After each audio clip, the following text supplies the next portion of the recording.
Rain poured over the city like it was trying to wash away its sins. Beneath the glowing sign of a luxury car dealership, two small twins stood trembling, their tiny hands clutching a scratched toy car. Inside, a man worth millions signed another deal without looking up. The children's shoes were soaked, their hope fading with each passing car that ignored them. When the CEO finally stepped outside and saw what they were selling and why, something inside him froze. It was not the rain that chilled him. It was the truth he had spent years avoiding. If this story touched your heart already, make sure you subscribe to Racism Untold Stories, where every story reveals the hidden faces of injustice, compassion, and transformation. Morning light filtered through the smog that hung above the city, turning the skyline into a blur of gray and gold. The traffic hummed like a restless heartbeat, impatient, powerful, and uncaring. Amidst the towering glass buildings stood a small, neglected neighborhood that the city planners preferred to forget.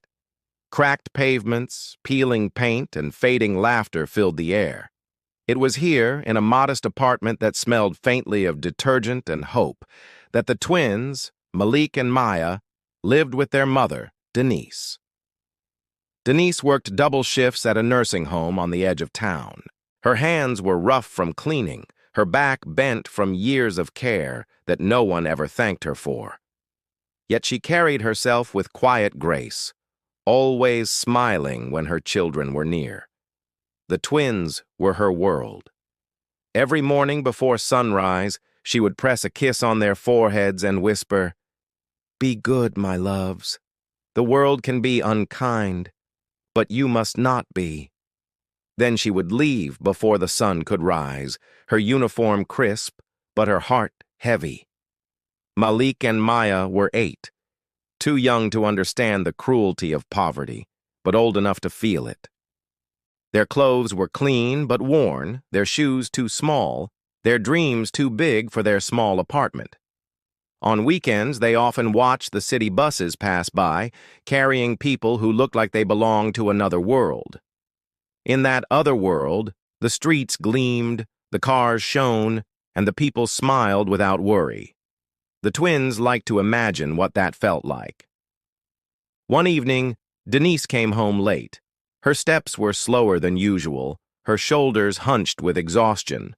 Malik noticed the cough before she did, the dry, persistent kind that kept her up at night.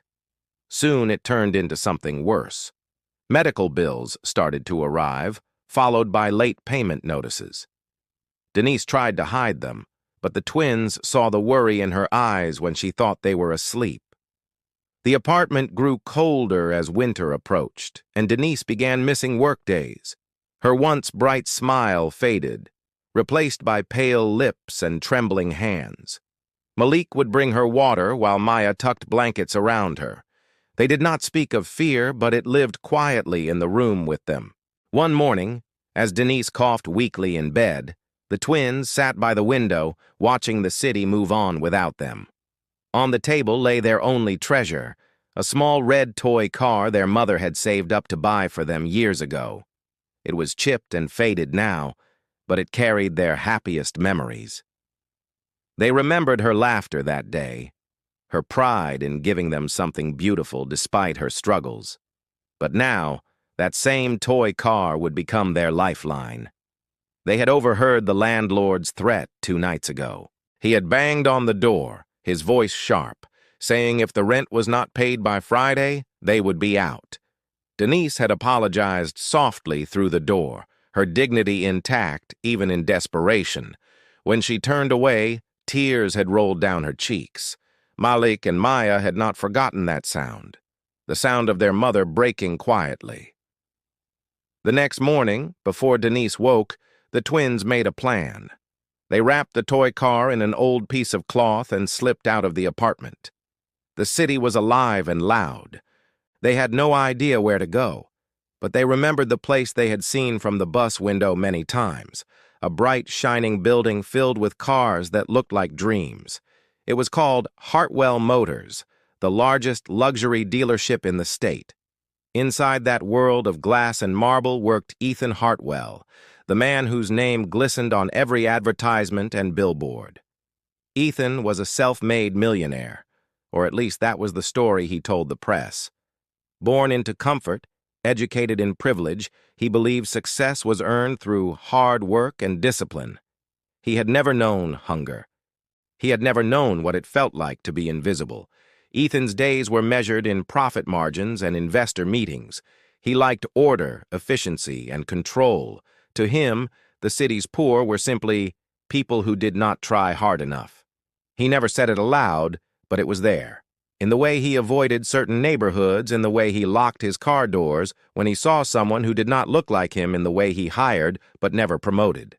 That morning, he arrived at the dealership in his tailored suit, sipping imported coffee. His staff greeted him with rehearsed smiles, their voices full of respect that came from fear, not admiration. Ethan looked over the sales reports, the charts, the graphs, all rising, all satisfying. But satisfaction had long turned into emptiness.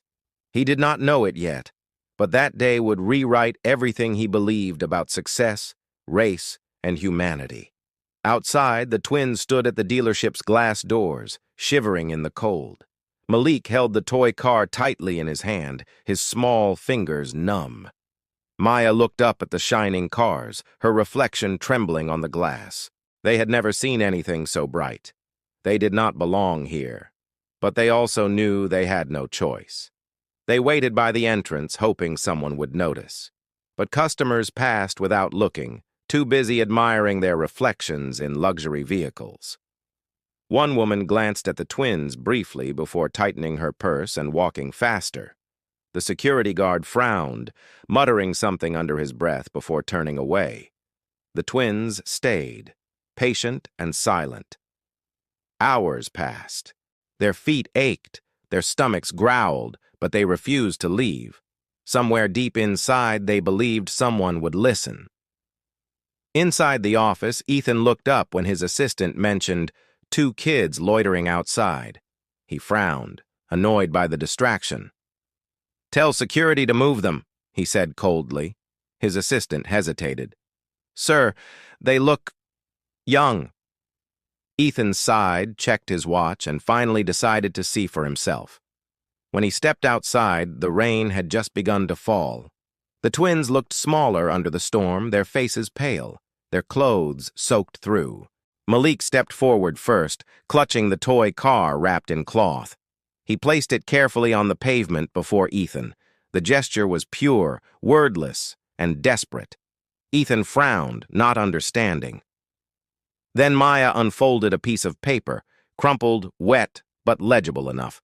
It was a hand-drawn sign that read, "Selling our toy car. Need money for mom's medicine." For the first time in years, Ethan had no words. The sound of the city faded behind him, the honking, the rain, the chatter, all gone. There was only the image of 2 soaked children and a broken toy car on his immaculate pavement. He felt something unfamiliar stir inside him. Not pity, not annoyance, something deeper. Something he had not felt since childhood, shame. He reached out instinctively but stopped halfway. The distance between his world and theirs felt endless. And yet, at that moment, their eyes met. In that silent exchange, the story began to change. Ethan stood frozen as the rain intensified, its rhythm echoing against the polished cars behind him. The luxury vehicles gleamed beneath the storm, their beauty untouchable. Yet, on the soaked pavement, 2 small figures stood trembling, holding a piece of paper, and a chipped toy car that carried more weight than all the vehicles in his showroom. For a moment, Ethan felt his instincts tug him in opposite directions. Part of him wanted to help, to understand. The other part, the colder, more disciplined side that had built his empire, warned him to walk away. His reputation was built on control, on distance. He had always believed that emotions distracted men from progress. Still, he could not move. Malik shivered beside his sister. The paper in Maya's hand was disintegrating under the rain, the ink bleeding into her small fingers. They were drenched, but neither of them cried. There was something about their silence that pierced deeper than words ever could. Ethan felt it like a quiet accusation. He finally turned to his assistant. "Get them out of the rain," he said. The words left his mouth with effort, like a foreign language. The staff brought the children inside, their wet shoes leaving small puddles on the marble floor. They looked out of place in every possible way. The showroom glimmered with chandeliers and glass, the scent of luxury cologne in the air. Ethan's employees exchanged uncomfortable glances. No one wanted to be near the twins. No one wanted to be seen caring. Ethan watched as they sat on the edge of a leather sofa, their eyes darting between the cars and the floor.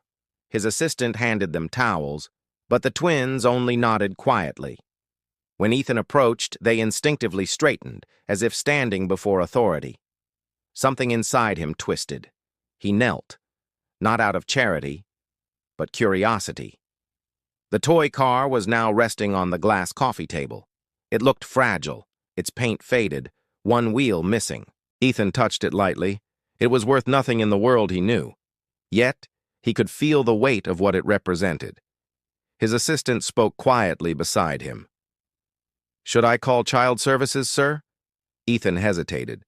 The practical answer was yes, but practicality had lost its meaning the moment he looked into their eyes.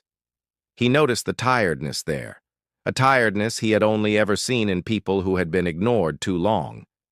Instead, he asked, "Where is your mother?" Maya looked down. Malik spoke softly, his voice steady despite the tremor. "She is sick. We need money for her medicine." The words were plain, simple, but they carried the kind of truth that could shatter walls. Ethan looked away, his chest tightening. He had spent years building barriers between himself and the people he considered less fortunate. He had told himself that he donated enough, that his company gave to charities, that he was a good man. But looking at these children, he felt that every act of generosity he had ever done was empty, a gesture without heart. He asked for their address. The assistant hesitated, but Ethan's tone left no room for questions. Within an hour, he was sitting in the back of his black car, watching the city change through tinted glass.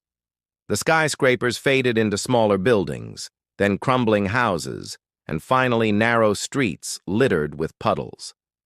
The air grew heavier, the silence thicker. The car stopped in front of a worn-out apartment block.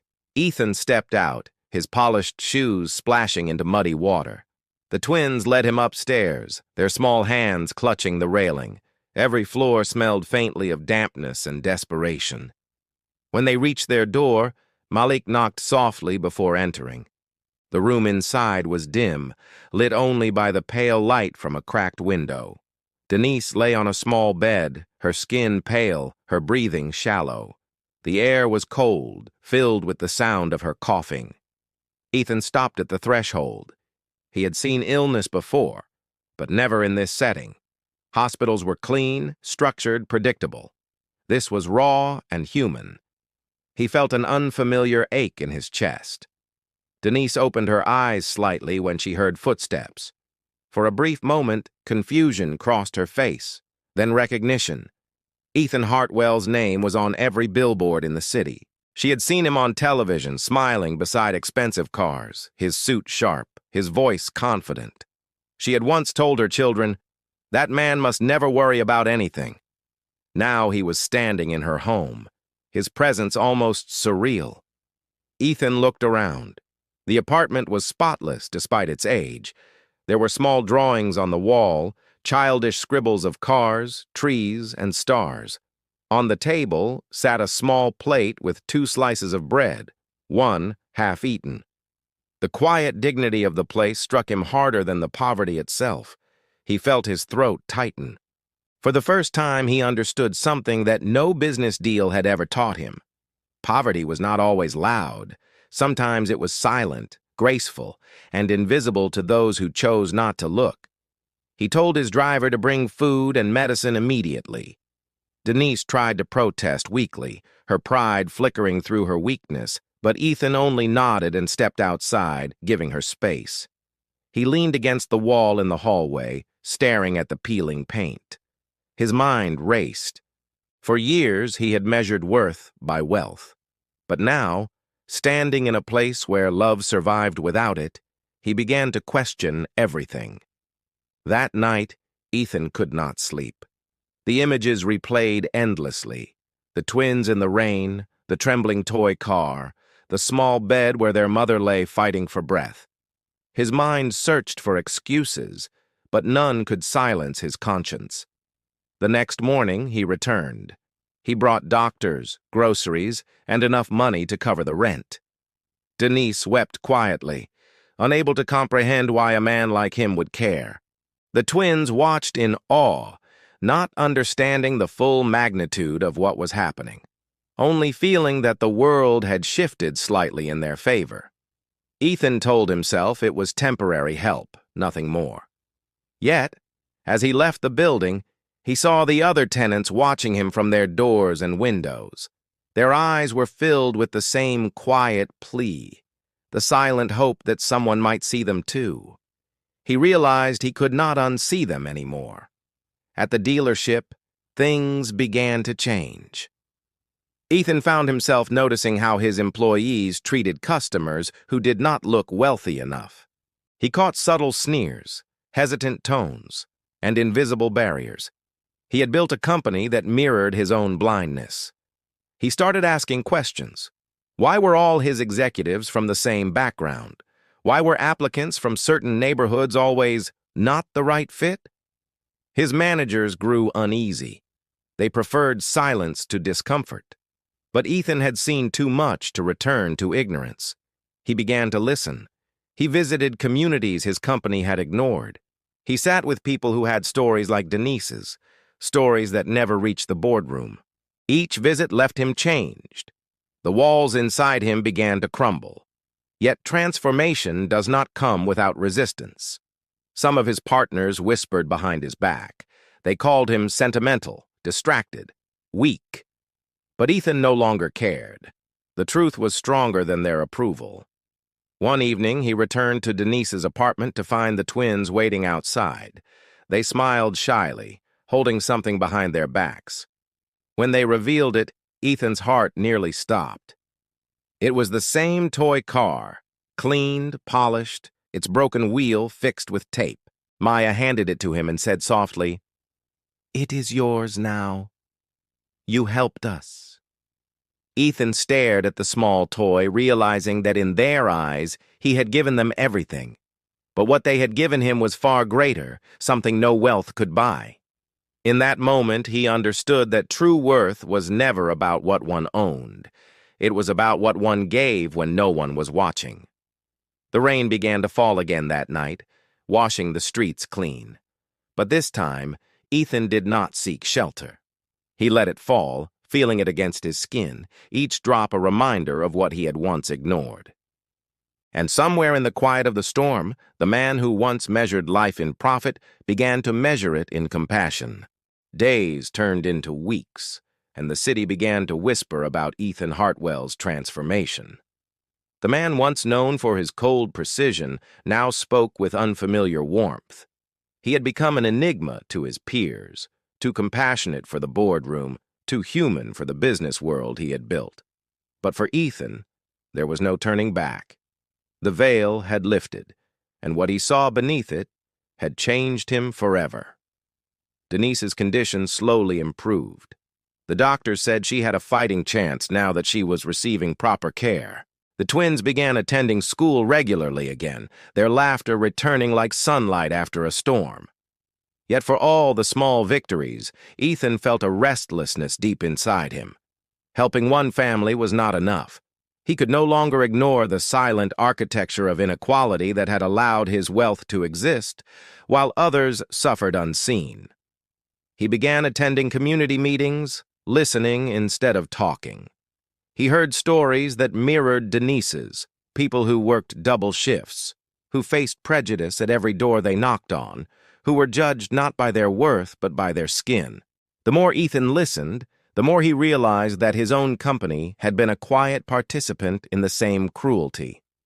One morning, As he walked through the dealership, he overheard two salesmen whispering.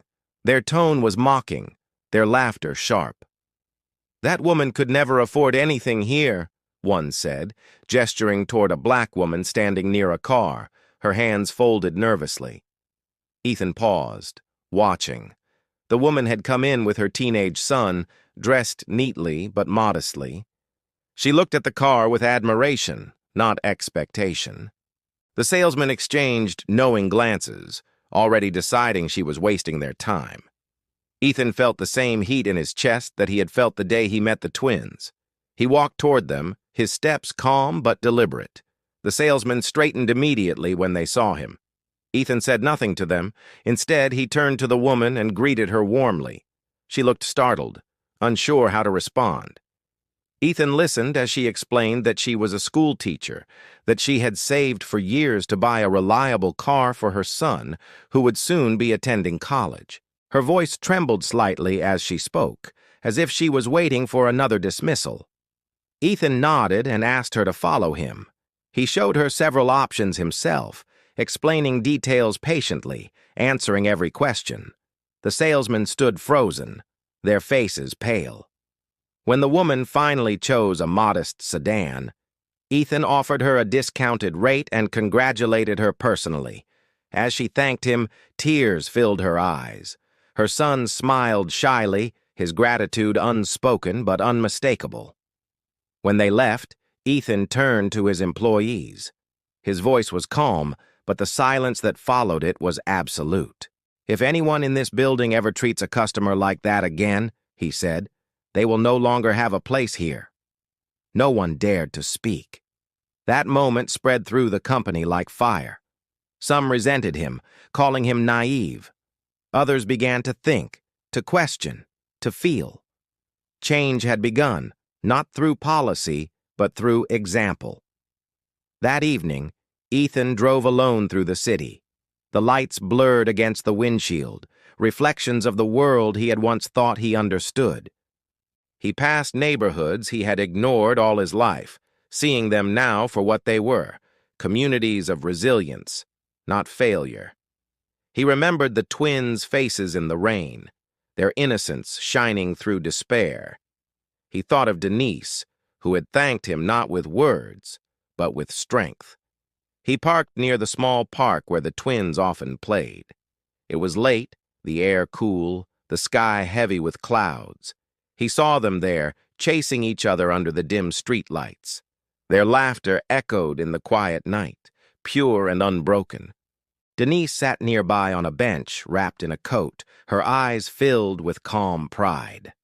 Ethan approached slowly, almost unsure if he belonged in this part of their world. But Denise smiled when she saw him, the kind of smile that comes from forgiveness rather than familiarity. "You did not have to come," she said softly, her voice weak but steady. Ethan shook his head. "I needed to." He sat beside her, watching the children. Their laughter filled the air like music, washing away the noise of the city. Denise looked at him for a long moment. "You changed something in them," she said quietly. "But you changed something in yourself, too." Ethan did not answer. He only watched the twins, the toy car still clutched in Malik's hand as if it was a sacred relic. After a while, Denise continued. "People see what they want to see. Some look at me and see a burden. Some look at my children and see trouble. But you saw something different." Ethan finally spoke.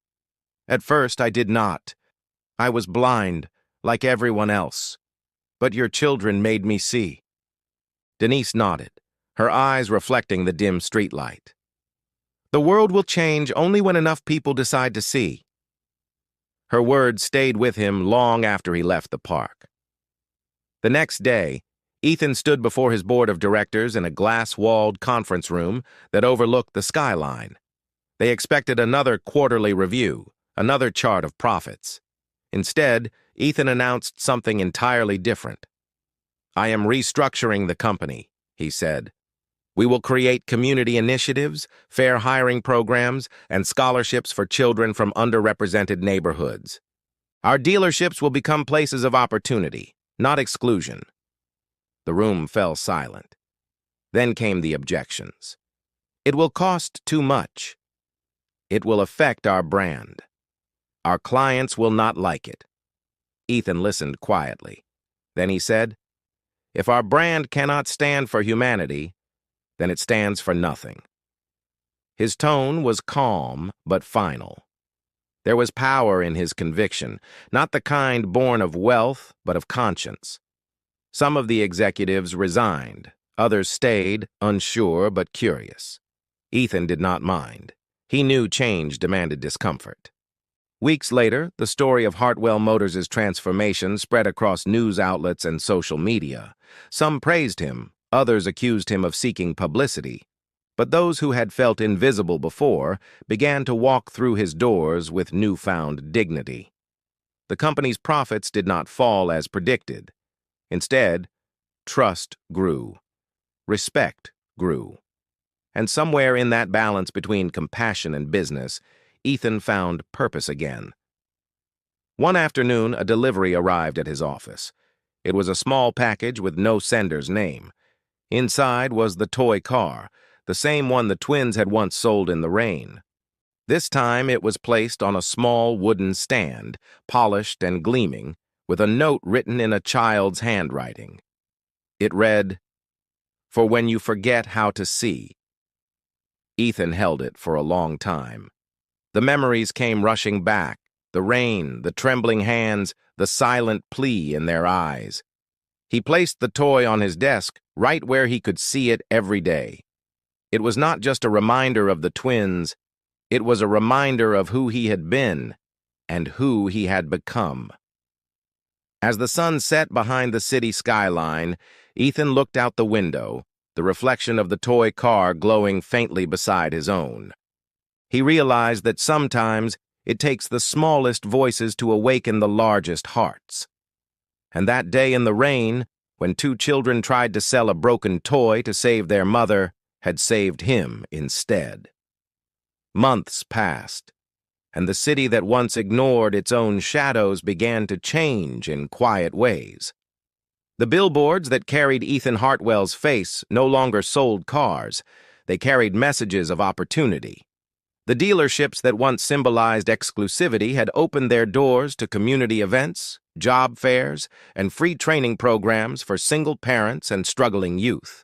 For the first time, the company stood for something larger than profit. Ethan no longer wore his old armor of indifference. His suits remained the same, his posture confident, but there was something different in his eyes. The emptiness that had once haunted him had been replaced by a steady light. People noticed. His employees spoke to him differently, no longer with fear, but with respect that came from sincerity rather than hierarchy. The change had started small, like a ripple, and now it was spreading. Every morning, the first thing Ethan saw when he entered his office was the small toy car gleaming on his desk.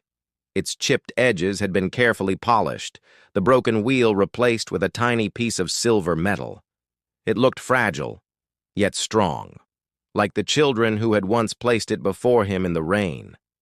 That toy had become his compass, guiding every decision he made. Outside the world of glass and marble, life was still not easy for Denise and her children. But it was better. Denise's health had stabilized, and she had found part-time work at a nearby clinic, caring for patients with the same compassion she had always shown. Malik and Maya were thriving in school, their curiosity endless. They often wrote letters to Ethan, drawing pictures of cars and bright skies, always signing with the same words, "Thank you for seeing us." Ethan kept every letter. One weekend he visited their neighborhood again. It was a bright afternoon, and laughter echoed between the buildings. The once dull streets now had color. Murals painted by local artists, small gardens tended by residents who had begun to believe their surroundings could change too. The air still carried the scent of struggle, but beneath it was something stronger: hope. When Ethan arrived at Denise's door, Malik opened it with a grin. "You came back," he said, his voice full of excitement. Ethan smiled. I told you I would. Inside, Denise greeted him warmly. Her face looked stronger, her voice more certain. She offered him tea, and they sat by the window watching the twins play outside. I heard what you have been doing, Denise said quietly. You are helping people, people who thought no one ever would. Ethan nodded. It started with you, he said, with your children. They reminded me that success means nothing if it does not lift others. Denise's eyes glistened. The world needs more people who think that way. Ethan looked out at the twins again. Malik was showing Maya how to fix a small toy car with a screwdriver. Their laughter was bright and endless. He realized that what they were doing was more than play, it was legacy. As the afternoon sun deepened into gold, Ethan took a walk through the neighborhood. People recognized him now, not as the untouchable businessman, but as a man who had chosen to see. They waved, greeted him, shared their stories. Each one carried a piece of struggle, but also a glimmer of pride. He stopped near a mural painted on a brick wall. It showed two children holding a toy car beneath a storm, with light breaking through the clouds above them. Underneath it were the words, "Compassion drives change." Ethan felt his throat tighten. He stood there for a long time, humbled by the power of what those children had unknowingly started. As the years went by, Hartwell Motors evolved into more than a business. It became a movement. Scholarships were awarded to young students from underserved communities. Training programs helped former employees rebuild their lives.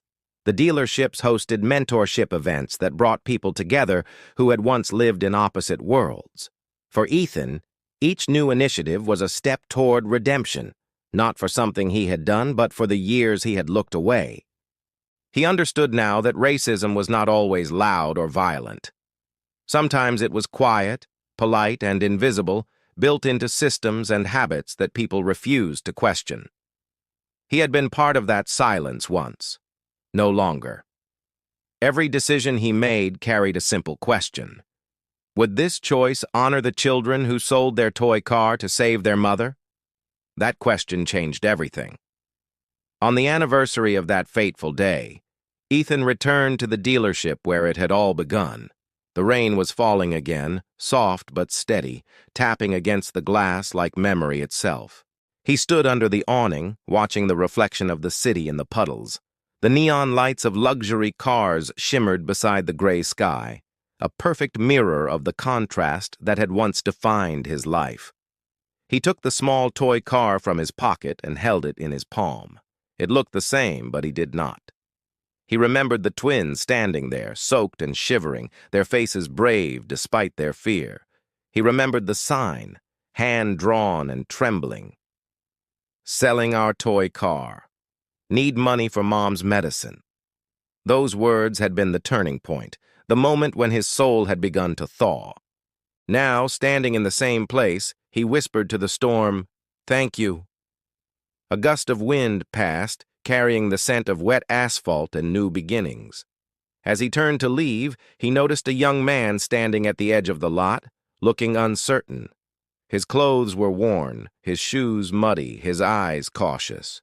He was holding a folded piece of paper, an application perhaps, or a letter. Ethan walked toward him. "Can I help you?" he asked. The young man hesitated, then nodded.